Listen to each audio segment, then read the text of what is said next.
umuhimu wa kuomba juu ya uzao wetu, juu ya watoto wetu, na umuhimu wa kuwafundisha njia za Mungu sasa hivi kwa ajili ya ubada wao wa kesho. Haleluya, mtu mmoja. Tunamwona Samueli, nabii Samueli alikuwa ni nabii na alikuwa ni mwamuzi wa Mungu juu ya taifa la Israeli, na aliweza kumpendeza Mungu, ila watoto wake Yoeli na Abia walipokea nafasi ya kuwa waamuzi, lakini hawakufuata njia za baba yao za kumjua Mungu na kumpendeza Mungu. Samueli wa kwanza sura ya 8 mstari wa kwanza hadi wa 5 inazungumza. Samueli akiwa kama nabii na mwamuzi, mtumishi wa Mungu, yeye alijua Mungu, akazipendeza njia za Mungu, ila watoto waliowazaa ni sasa hivi tuseme watoto wa wachungaji au watoto wa mitume na manabii. Wazazi wao wanazijua njia za Mungu, wanamjua Mungu, lakini watoto wao wanashindwa kupita njia za baba yao. Tatizo ni wazazi wahusika, wanapaswa wawalee. Namna tunavyowatengeneza watu wengine huko kaskazini, mashariki na magharibi, wanakuwa ni watu wema, wanakuwa ni watumishi wazuri, ndivyo tunavyopaswa kuwatengeneza watoto wetu wa kuwazaa wa damu na nyama. Watumishi wengi tumekuwa tunashindwa kuwasimamia watoto wetu, familia zetu, ndoa zetu, kwa sababu sisi tunapaswa kuwa ni wachungaji wa kwanza katika familia zetu kuliko kuwa wachungaji wa watu wengine. Kabla ya kuwachunga wengine, tunapaswa kuwachunga familia yetu. Tunapaswa kuwaombea kwanza watoto wetu wa kuwazaa na kuombea kundi iliyoko mbele yetu. Bwana Yesu asifiwe sana. Kwa hiyo kuna mtu mwingine anaitwa Eli, kuhani Eli. Ni kuhani wa Mungu, ni mtumishi, ni mchungaji. Aliweza kumpendeza na kumjua Mungu, ila watoto wake walikuwa ni watu wasiofaa, hawakumjua Mungu. Ukisoma Samueli wa kwanza sura ya 2 mstari wa 12, utaona watoto wa Eli, wa kuhani Eli, hawakumcha Mungu. Baba yao walimtumikia Mungu madhabahuni, hekaluni, lakini watoto wake walifanyaje? Hawakumcha Mungu. Inazungumza katika Samueli wa kwanza sura ya 2 mstari wa 13 hadi 14. Walitumia vibaya huduma ya Mungu, walichukua nyama na sadaka kwa Mungu na kwa namna ambayo Mungu hakuagiza. Yaani hawakutaka kufuata maagizo ya Mungu kwa habari ya kuendesha ibada na matoleo. Ila walikuwa ni watoto wa nani? Wa kuhani, hekaluni, madhabahuni. Samueli wa kwanza sura ya 2 mstari wa 22 anasema walitumia mamlaka vibaya na walikuwa wakifanya uasherati. Hawa ni watoto wa mchungaji, watoto wa kuhani. Kama tunavyoona leo, watoto wa watumishi wa Mungu wanaishi anyhow. Na mbaya zaidi, kama wewe ni mtumishi wa Mungu na unakemea, unafundisha wengine, unabadilisha wengine, shetani anakuwa hapendi. Inapaswa tuwaombee sana watoto wetu tuliowazaa. Maana shetani anaweza kawatumia kama kuwa ni mfano mbaya, kwamba yeye anashughulika na watoto wa wenzake, lakini watoto wake ameshindwa kufanyaje? Kuwabadilisha na kushughulika nao na kuwaombea. Kuhani Eli alijua udhaifu wa watoto wao Hofini na Finehasi, ila hakuweza kuwakemea. Ukisoma Samueli wa kwanza sura ya 2 mstari wa 29, hakuweza kuwakemea. Inasema, kwa nini basi mnapiga teke dhabihu? Mungu anasema, dhabihu yangu na sadaka yangu nilizoziamuru katika maskani yangu, ukaheshimu wanao kuliko mimi, mpate kujinenepesha kwa sadaka watu wangu Israeli zilizo njema. Anamwambia Eli, Mungu anamwambia kuhani Eli kwamba kwa nini umeamua kuwaheshimu, kuwasitiri wanao? Kwa nini ukuwakemea watoto wako? Umeamua kuniudhi mimi, umeacha kuwakemea na kuwarekebisha watoto wako. Kuna mtu mmoja anaongelea hapa, jamani wapendwa.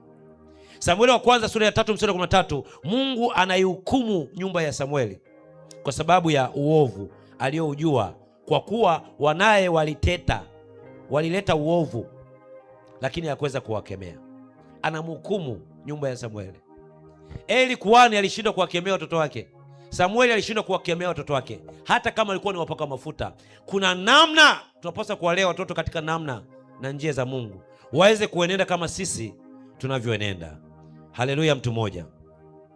Je, kuna madhara gani ya kupuuzia tabia hasi ya mzazi katika maisha yetu ya wokovu. Yaani mimi labda naweza kawa na tabia fulani labda ya hasira au tabia fulani kama mtumishi wa Mungu, au ya uongo, au tabia fulani ya ukali, au tabia ya kutokujali.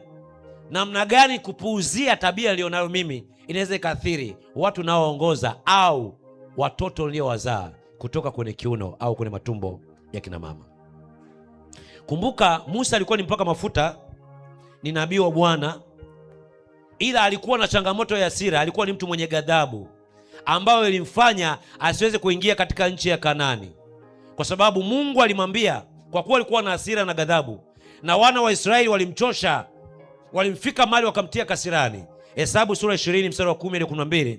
Mungu alimtaka Musa akazungumze na mwamba aweze kutoa maji. Kwa kuwa Musa alikuwa na hasira, hakuzungumza naye kama sauti ya Mungu ilivyomwambia azungumze nao. Akachukua fimbo akaupiga, hasira yake ikamzuia kuingia nchi ya nini? Nchi ya Kanaani, nchi ya ahadi. Kwa hiyo hasira au tabia za kibinadamu zinaweza zikatuzuia sisi kumpendeza Mungu kama vile Mungu anavyotaka sisi tufanye kule maisha yetu. Tabia zetu, tunaweza tukawa tuna vipawa, tuna neema, tuna upako, tuna mafuta, ila tabia tu zikatuzuia mtembeo wa Mungu usiwe sawasawa na Mungu anavyokusudia. Kuna mtu mmoja anaongea hapa, jamani wapendwa. Zaburi 106 mstari wa 32 na 33 inasema, walimkasirisha Musa naye akanena kwa midomo yake pasipo kufikiri. Hasira, mtu mwenye ghadhabu na hasira unaweza ukaongea pasipo kufikiri. Mimi niwaambia na udhaifu wa hasira pia kama Musa. Kuna muda anakuwa na ghadhabu, lakini nisipochunga hasira na ghadhabu yangu naweza nikamuuzi kila mmoja aliyoko mbele yangu hapo. Ndiyo ni mpaka mafuta, ndiyo na vipawa, ndiyo nina neema ya Mungu, lakini sipo control tabia nilionayo, inaweza nikatawanya au nikaudhi au nikaharibu maisha ya watu kwa sababu ya udhaifu wa tabia yangu mimi mwenyewe. Bwana Yesu asifiwe sana. Kuna mtu mmoja anaongea hapa jamani. Udhaifu sio shughulikiwa unaweza kujirudia kwa watoto. Angalia, Ibrahimu alikuwa ni mtu mwenye uoga mbele ya watu wenye mamlaka, na ikampelekea uoga wake kusema uongo. Kumbuka alipokutana na watu wenye mamlaka, alisema kwamba mke wake Sara sio mke wake, ni dada yake, kwa sababu ya hofu ya uoga. Mwanzo sura 12 mstari wa 11 hadi 13. Mwanzo sura 20 mstari wa 2. Mwanzo sura 26 mstari wa 6 hadi wa 9. Hofu ya mtu mwenye mamlaka iliwafanya wawafiche wake zao na kusingizia kwamba dada zao. Jambo lile, kosa lile alilofanya Ibrahimu, na ndilo lile akaja kufanya Isaka. Isaka alipokutana na watu wenye mamlaka akamficha Rebeka, akasema huyu sio mke wangu, ni nani? Ni dada yangu. Kosa alilofanya babake Ibrahimu akalifanya mtoto wake Isaka. Na walikuwa ni wapaka mafuta, na walikuwa wanampendeza Mungu, na walikuwa wanamjua Mungu. Kuna mtu mmoja anaongea hapa jamani wapendwa. Yakobo alifanya kosa la kumdanganya baba yake. Alimcheat ili aweze kupata baraka ambazo alipata apate Esau. Mama yake akafanya manuva, Yakobo akazichukua. Alifanya kosa la udanganyifu. Mwanzo sura 27 mstari wa 18 hadi 29. Na watoto wa Yakobo nao au watoto wa Israeli wakalichukua vazi la Yusufu, mmoja wa watoto wa Yakobo, wakalitia damu, wakamwongopea Yakobo kwamba Yusufu ameliwa na mnyama. Kwenye Mwanzo sura 37 mstari wa 31 hadi 33. Kila ambacho Yakobo alichokifanya kama mbegu ili achukue baraka za kaka yake Esau, ndivyo watoto wake wakafanya kwa mtoto wake aliyempenda, anaitwa Yusufu. Ni vitu vya kujirudia, ni tabia za kujirudia kutoka kwa wazazi kwenda kwa nani? Kwa watoto. Kwa tusiposhinda kuwaelekeza njia na kukemea uharibifu wa maadili tunaoona kwa watoto wetu, kesho tutazaa kizazi ambacho kitakuwa na tabia na mienendo fulani. Tukemee tabia za baba zao, tukemee na kuzizuia tabia za baba zao, za mama zao. Bwana Yesu asifiwe sana. Ni jukumu letu sisi watumishi wa Mungu kuwaandalia ubadaye mwema watoto wetu. Hatima ya kesho ya watoto inaandaliwa na nani? Na wazazi. Mithali 13 mstari wa 22 inasema, mtu mwema huachia wana na wanaye urithi. Baba yako alikutengenezea mazingira mazuri, si ndio? Kuna vitu viwili vitatu umevirithi ambavyo usaidia wewe ukasoma mpaka ukawa hivyo ulivyo. Na wewe unapaswa kuandaa mazingira wewe kama wewe kwa ajili ya nani? ya watoto wako wa kike na wa kiume. Mtu mwema huachia wana na wanaye urithi. Inamaanisha unapaswa kuandaa mazingira ya watoto wako na watoto wa watoto wako, wajukuu wako, mazuri kwa mbele. Mithali 19 mstari wa 14 inasema nyumba na mali ni urithi wa baba, ni jukumu la baba. Enyi watoto, mnapaswa kudai na kuwakumbusha wazazi wenu. Nyumba na mali ni urithi wa nani? Wa baba. Kwa hiyo baba lazima ahakikishe kwamba watoto wake wanafanyaje? Wanaachiwa nyumba na mali. Ni jukumu la wazazi. Kuna mtu mmoja anaongelea hapa jambo napenda. Timotheo wa kwanza sura ya 5 mstari wa 8 anasema, lakini mtu yoyote asiye wajali walio wa kwao, yaani wale wa nyumbani kwake, mtu huyu ameikana imani. Huwezi kusema kwamba wewe unamwamini Yesu Kristo, unampenda Mungu, wakati utunzi watoto, nawe ni mzazi, wewe ni baba au mama. Huwezi kusema kwamba mimi ni mtumishi wa Mungu, nina neema ya Kristo, na wakati huwajali watu wa nyumbani kwenu. Ni mtu ambaye sawasawa ni mtu asiyeamini, unaikana imani. Yoyote ambaye anamwamini Yesu Kristo na ana hofu ya Mungu na anamtumikia Mungu, lazima yatunze walio wa kwao. Tunza wazazi, jali ndugu, jali watoto walio wazaa.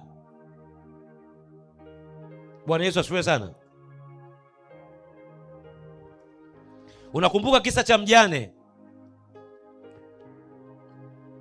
ambaye aliolewa na nabii mmoja wa wana wa manabii katika wakati wa Samueli. Nabii huyu ukisema kwenye Wafalme wa pili sura ya 4 mstari wa 1 hadi wa 7, nabii huyu alikuwa ni mtumishi wa Mungu. Alikuwa anatabiri, ni mtumishi wa Mungu, anatabiri kabisa. Biblia inasema alipokufa mtumishi huyo alikuwa ameacha nini? Madeni. Alipokufa wale walikuwa wanamdai walikuja kutaka kuchukua rehani ya watoto. Alikuja kuwaumbua watoto wake na yule mjane aliyomwacha, kwamba mume wenu alikuwa anamtumikia Mungu lakini aliacha madeni. Kwa hiyo kuwa na madeni watumishi wa Mungu ni ugonjwa huu.